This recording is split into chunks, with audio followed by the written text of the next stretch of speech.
lovely people, and welcome back to Sherry's. This is another episode of 6 months of me, and we are in month 4.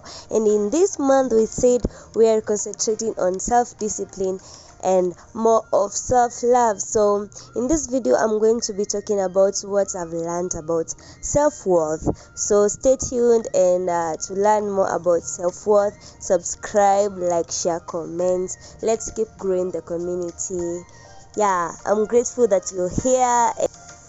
So self-worth, as described by Tony Robbins, is how much you believe you deserve to have, the things you want, and what you let other people do to you. So what you accept, what you tolerate, the things that you want, what you believe you're worth, that is your self-worth. And here are some ways in which you can evaluate how much self-worth you have as a person. The first one is, how often do you apologize for things that you aren't supposed to be sorry for?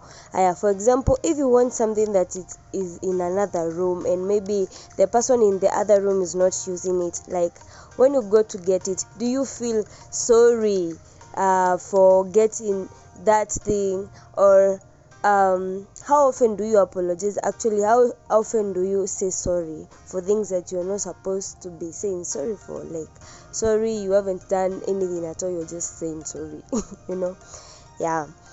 Do you give up what you want so that others can have what they want?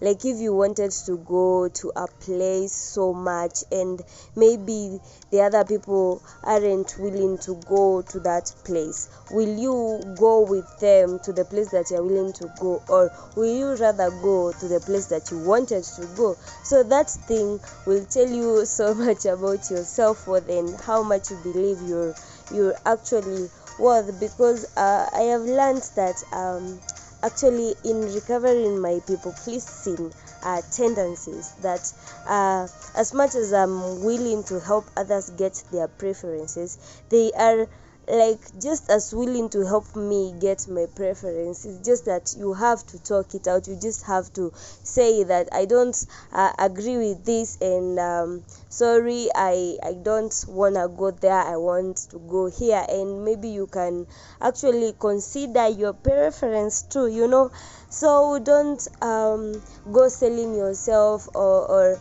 telling yourself that your ideas don't matter, your beliefs don't matter, or your voice doesn't matter, or what you actually want doesn't matter, because that's what you're showing people, and in telling them, in believing that, you're actually showing them that that's how they're supposed to treat you, and they will treat you actually like that.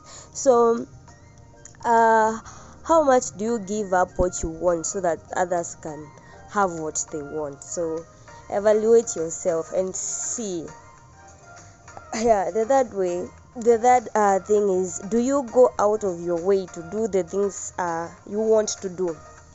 So let's say you have a dream that you feel like you're chasing, and many people are against it, and many people don't see the future of it, and of which many of our dreams, when they are like just ideas and visions, many people don't actually see the bigger picture. You are the only person who sees the bigger picture, because it's your dream and it's your vision. So do you go out of your way to do the things that you want to do? If maybe you are hiking and maybe you've reached some point, and the others that you are hiking with are tired, and you want to continue and get the view that you came here for, will you continue hiking, or will you just stay there and be comfortable? At least you got somewhere, at least you got somewhere with the rest. So in doing this exercise, you will see how much you actually believe you deserve to have, and in how much you allow people to influence you, and how much you let other people negatively maybe treat you, or positively treat you, if you have a high self-worth. And you will be able to increase your self-worth from here. So most people, like, are you confined by what others want, or what society wants of you? Are you your own mind? Are you independent in what you think? Will you go hard for your dreams? Will you go as far as you can for whatever you want to do in life? Yeah, most people don't go out of their way to do what they want, because more often we are taught to feel bad about the things that we do, rather than feel good for the things that we want. And in the society there will always be projection. Most people are stuck doing maybe jobs that they don't like, and because they didn't make it to their passions, they are likely to project their insecurities on you. So you have to make your passions, you have to make your voice, your inner voice, louder than any other voice if you want to get far, actually, and actually stick to your high self-worth.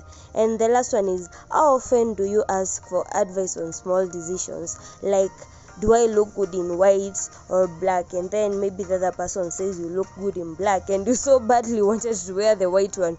How often do you do as you're told, and not as you desire?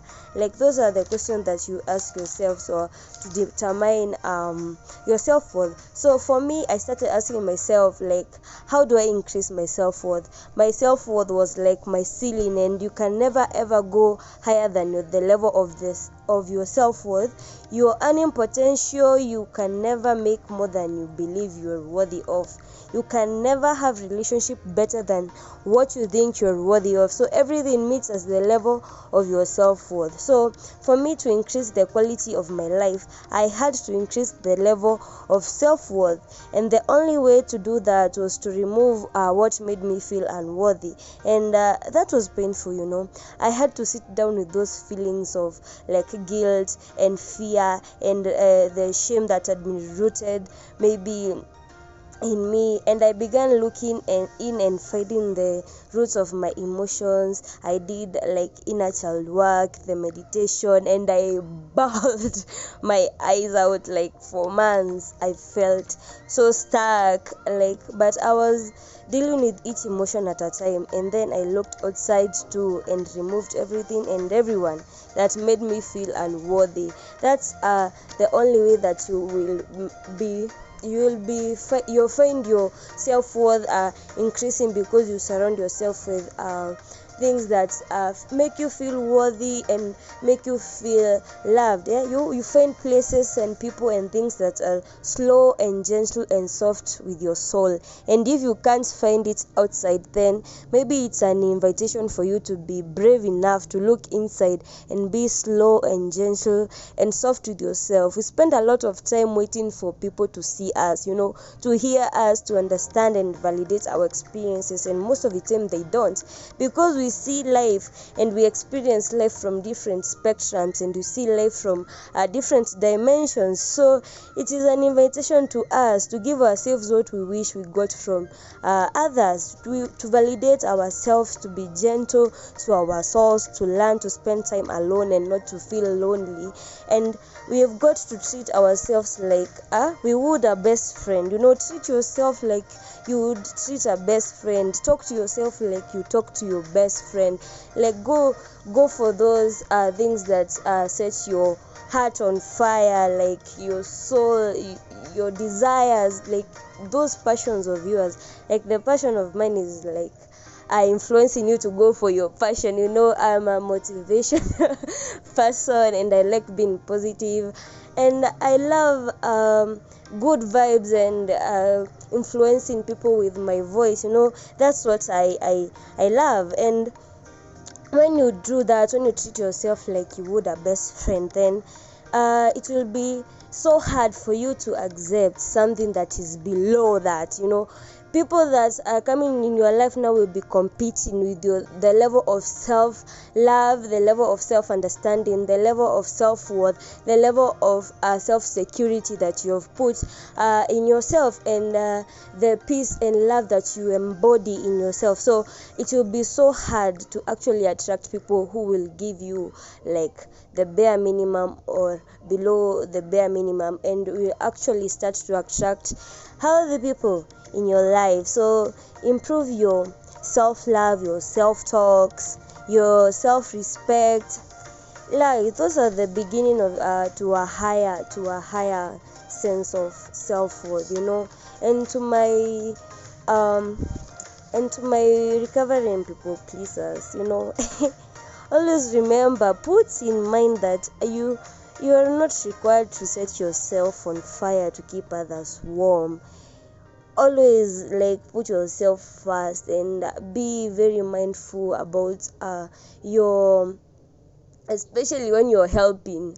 Be mindful about the reasons why you're doing that. And to all of us, the team, if you can't actually maybe improve yourself or improve yourself, pretend to actually love yourself. You'll eventually you will start loving yourself. Once you start pretending, carry yourself like your dream girl, your dream guy, carry yourself with a lot of esteem and confidence, and just pretend you're confident, like I'm pretending that I have a lot of views, and yeah, I pretend that I'm actually an influencer, and people listen to me, and actually people listen to me. So I am here to stay, and I will keep encouraging you. Keep going one step at a time.